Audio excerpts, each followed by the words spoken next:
l'éthique quand on travaille avec la mer, c'est peut-être déjà de respecter le milieu dans lequel on est. Il y a un écosystème, il y a des animaux qui vivent autour de notre élevage, il y a tout un tas de plantes, de végétaux marins.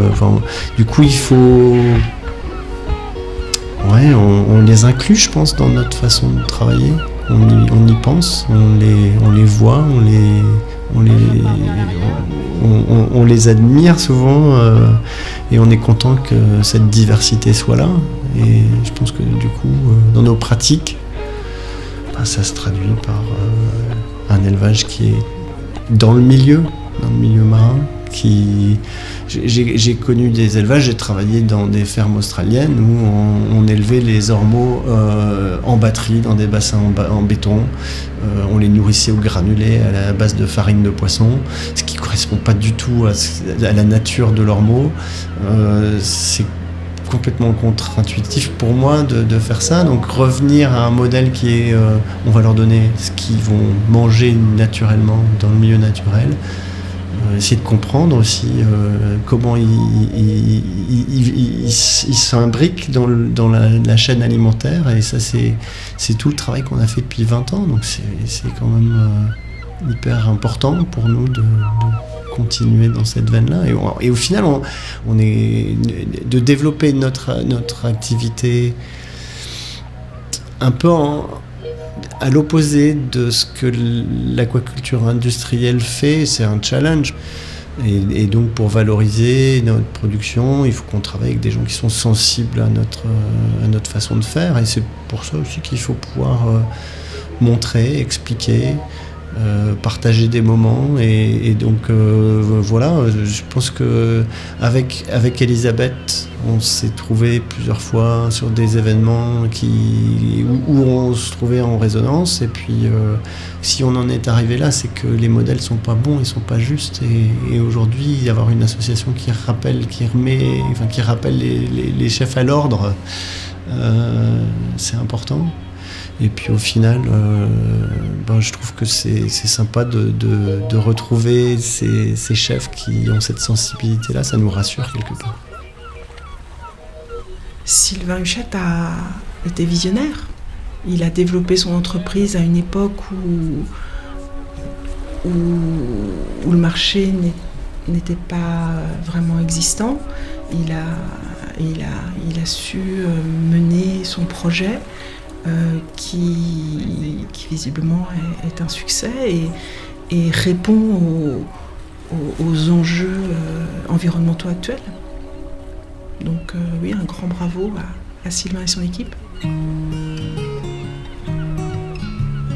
France Halieutis a convié des chefs du réseau Éthique Océan afin de célébrer leurs 20 ans d'activité, parce qu'il y a un lien étroit entre les activités de France Halieutis et les chefs engagés d'Éthique Océan qui souhaitent utiliser des produits qui ont un sens par rapport aux enjeux environnementaux actuels.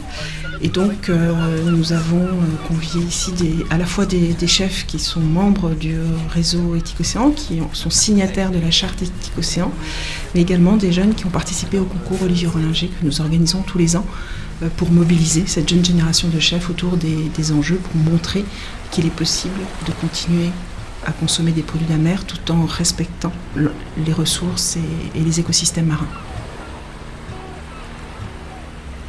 On sent que cette responsabilité vis-à-vis des ressources touche toutes les générations, mais peut-être avec un accent plus marqué sur la jeune génération qui arrive.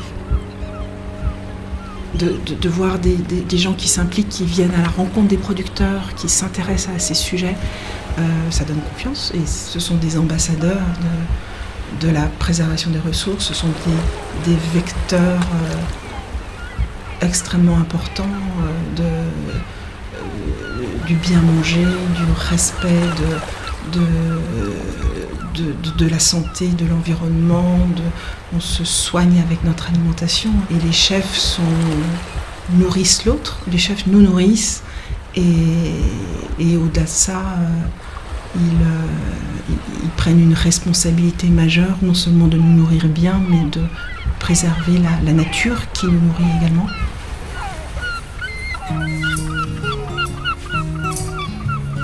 On devait être 3 à la base. Mais c'était difficile de choisir. Et puis c'était l'idée du partage, c'était d'ouvrir grand les portes et puis de pouvoir... au final, c'est bien comme ça. C'est peut-être beaucoup, mais en même temps, ça veut dire que les chefs, ils étaient demandeurs de cette journée.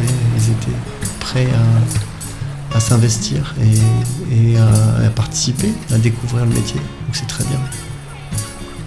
C'est toujours pareil, hein, quand on démarre un petit projet comme ça, on voit petit et puis on propose, et puis quand on voit que ça fonctionne, en fait, petit à petit on construit. C'est chouette d'avoir la participation de l'Office de tourisme du Pays des Abers dans l'histoire, parce que d'avoir le phare de l'île Vierge en fond, c'est drôlement chouette. On se rend compte qu'on a des gens passionnés, qui sont intéressés par ce qu'on fait, qui nous posent plein de questions, et souvent des questions sur ce qui va se passer dans l'avenir. Ça correspond pas mal à ce que nous on a en tête quand on travaille, et du coup on se retrouve. On voulait à la fois dans la journée faire en sorte que chacun comprenne la façon dont on travaille. Donc on a cueilli des algues et on a nourri des ormeaux, ça c'était la première vraie séquence de la journée. Et après on a voulu partager le milieu dans lequel nous on travaille et on évolue. Bon, on devait aller faire une petite cueillette sur l'estran. Ça s'est pas fait parce que ça faisait peut-être un peu trop aussi, et puis on avait tous besoin de souffler voilà, on a pique-niqué sur l'estran, c'est déjà pas mal. Et le fait de simplement mettre le pied sur un îlot, de voir à quel point la mer nous impose des gestes, c'est lent, ça prend du temps, c'est compliqué, c'est instable. Ça permet aussi qu'ils se rendent compte qu'on est dans un milieu tout à fait particulier. Rien que ça, je trouve que c'est une façon de les sensibiliser aussi. Aujourd'hui, je suis venue vivre l'expérience de cette sortie en mer, de la récolte d'algues, de donner à manger aux ormeaux, de comprendre dans quel environnement ils grandissaient, ils se nourrissaient, et être directement à même de donner à manger, de ramasser les algues, de les voir, de les toucher, de les manger en direct sur le bateau, et puis de donner à manger aux ormeaux, puis de les préparer. Ça, c'est une grande chance. C'est pour ça que j'aime beaucoup écouter l'histoire des producteurs, parce que sans eux, on n'est personne, nous, en cuisine. Donc venir les voir, les rencontrer et comprendre ce qu'ils font et la beauté de ce qu'ils font, c'est le plus important.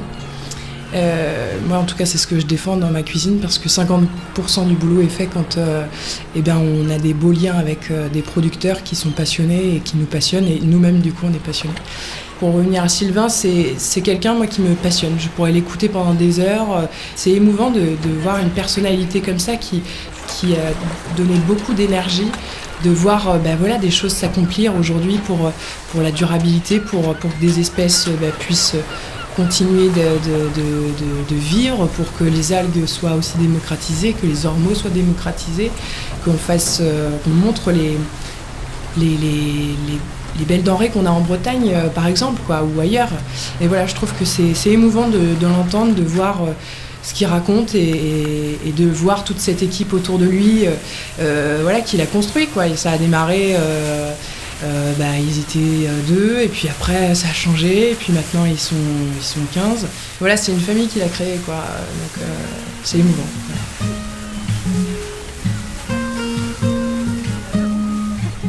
Moi, quand je suis face à des convives, des clients, je leur raconte une histoire. Donc si moi-même j'ai été touchée par une histoire, bien sûr que le goût va changer. Et comme dans une belle assiette, un beau verre, enfin voilà, on déguste pas pareil parce que cette passion, elle touche notre cœur au-delà de toucher nos estomacs, je pense. Voilà. Je suis très fière de faire partie des membres de Éthique Océan, aujourd'hui membre de l'équipage, parce que c'est bourré de valeurs, c'est bourré de personnalités, des gens de partout, du monde et puis de partout, de plein d'univers. Et voilà, c'est un booster dès qu'on a des journées comme ça qui nous rassemblent avec des personnalités complètement différentes, on se rencontre, on se connaissait pas et puis ça crée des liens, ça crée des rencontres et voilà, et puis ça me permet de revoir David Royer du Castellar, revoir Mathieu et ses chefs Massimo, Manolo, enfin voilà, de rencontrer d'autres personnes comme Marie-Léa par exemple que je ne connaissais pas et en fait on s'est rendu compte qu'on habitait à 45 minutes et que en fait la semaine prochaine on va sûrement aller boire un café et que dans un mois on fera peut-être un quatre-mains quoi. C'est vraiment un booster à se dire la vie est belle et on a un métier qui sont des va-et-vient, des montagnes russes, mais que des belles valeurs quand on a envie de voir ces belles valeurs en face, quoi. Voilà. Après, l'idée, c'est vraiment de mettre la main à la pâte et d'utiliser les produits dans des recettes. Et ça, c'est génial parce qu'ils vont goûter le produit dans les meilleures conditions possibles. Et ils vont imaginer une recette qu'on va pouvoir partager tous ensemble. Donc, on va tous cuisiner et ça va être un chouette moment. En même temps qu'on va cuisiner, on va parler aussi des changements climatiques. Et on va essayer de voir comment une aquaculture durable elle peut s'intégrer dans un milieu qui est changeant et qui va être pas mal impacté par ce que l'homme a pu émettre en CO2 notamment. Donc on va parler de réchauffement et d'acidification. Je sais que tout le monde est dans le groupe est assez sensible à ça et ça permet aussi de passer le message. Et c'est des passeurs de messages les chefs. Parce que ce qu'on met dans l'assiette, c'est plein d'émotions et c'est plein de choses qu'on peut... des messages, de la pédagogie, je ne sais pas comment on peut le dire, mais on peut transmettre. Là, pour aujourd'hui, c'est ça qui nous intéresse et qui nous fait vibrer. Que ce soit à Charmani ou Maury, nos deux restaurants à Paris italiens, c'est vraiment important pour nous d'avoir une cuisine qui soit... Déjà, la cuisine italienne, en règle générale, c'est une cuisine qui est saine, où la matière première a une importance fondamentale. Et ce qu'on essaye de faire, nous, en étant restaurant italien en France, c'est d'avoir des produits italiens qui ont une vraie plus-value, qui permettent de montrer notre identité, etc. Mais tout en, en pensant au territoire qui est à proximité, donc en faisant travailler aussi des gens qui sont de la région ou qui sont des agriculteurs, des producteurs, des éleveurs, des pêcheurs, etc. qui travaillent dans les régions de proximité. Et pour nous, c'est essentiel. Voir qu'il y a des chefs qui sont convaincus, qui sont dans la même démarche que nous, c'est rassurant, ça nous motive, ça nous pousse à aller encore plus loin dans la démarche, de s'engager encore plus. Je pense que c'est ça surtout. Après, l'apprentissage, disons que c'est plutôt la découverte du lieu, du territoire, connaître le produit aussi, parce que c'est un produit assez particulier qui, en plus, dans la cuisine italienne, on ne connaît pas trop. Donc c'est pour ça aussi c'est super important que les chefs soient là pour qu'ils puissent le découvrir, le comprendre, l'identité du produit, d'où ça vient, comment on peut le travailler, etc. Et voilà, il fait encore une fois de faire des rencontres humaines avec des gens qui sont qui partagent cette philosophie. Je pense que ça c'est super important, quoi. Ça nous montre qu'il y a une voie et qui est importante et qu'il faut qu'on suive cette voie parce que l'avenir, c'est ça, quoi. C'est travailler la saisonnalité, les produits locaux, parce que c'est essentiel. Et c'est un vrai challenge en tant que restaurant italien, durable, engagé, de à la fois travailler des produits locaux et des produits italiens. C'est vraiment quelque chose d'assez complexe. Et là, c'est ce qu'on est en train de faire aujourd'hui avec le riz ou les pâtes. C'est des matières premières qui représentent l'Italie, mais on essaye de les travailler avec des produits locaux. Voilà. Quand on a connu Sylvain au restaurant, en fait, comme il a présenté lui, comme la passion qu'il avait, sa professionnalité, on est venu là, mais on était venu là en certain de trouver qu'est-ce qu'on a vu. Parce que ça voyait déjà dans comme lui il a présenté, il parlait de ses hormones et des algues. Il nous a raconté une histoire qu'aujourd'hui on a vécue. Okay? Parce que lui, ça se voit déjà, les gens, quand ils sont professionnels, ils ne peuvent pas raconter des histoires comme ça. On y croit, mais s'il y a quelque chose qui ne va pas, on le voit déjà dans la personne, déjà quand on la connaît au restaurant. Mais là, on est venu et on ne fait pas toujours les voyages n'importe où. Là, on est venu ici parce qu'on était sûr de trouver qu'est-ce que lui nous avait expliqué, nous avait parlé au restaurant. Hein. Maintenant, c'est dès demain, quand je vais cuisiner des ormeaux ou je vais utiliser des algues, je vais les utiliser avec un autre point de vue. Okay? Parce que j'ai vu qu'est-ce qu'il y a, le travail qu'il y a derrière, j'ai vu des choses et j'ai changé des idées avec même des collègues qui sont ici, qu'avant je n'avais pas l'idée, mais j'ai eu des points de vue différents qui vont être très importants pour mon travail. Après, il faut avoir la confiance de sentir l'esprit des autres, parce que c'est facile de dire responsable, la démarche. Donc, là, tu vas respirer quelque chose de vrai. Je parle directement avec tout notre fournisseur. Et là, tu le sens, s'il y a quelqu'un. Je suis très content qu'un fournisseur il me dit non, on ne peut pas. Parce que ça, c'est quelque chose qui aujourd'hui, c'est pas possible. Mais là, je suis très très content parce que c'est un fournisseur de mozzarella DOP. Il va me dire, je peux pas utiliser le lait d'une autre. Donc, je peux pas te donner la mozzarella. Je suis très content. Je suis au contraire. Et donc, si aujourd'hui j'ai les hormones et demain non parce que je sais pas qu'est-ce qui s'est passé.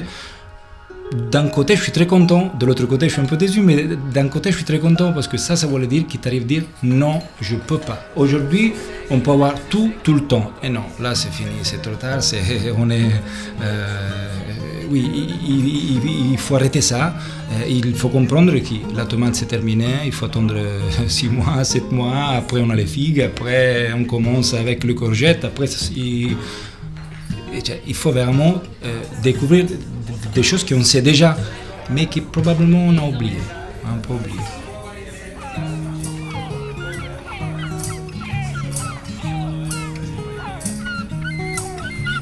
J'ai appris qu'il ne faut jamais manger avant 1 heure de bateau, jamais, ça c'est sûr. Ça je l'ai pris aussi. Mais donc, la prochaine fois, tous les heures. Mais on va reprendre le bateau là, ça va faire 2 fois la même erreur.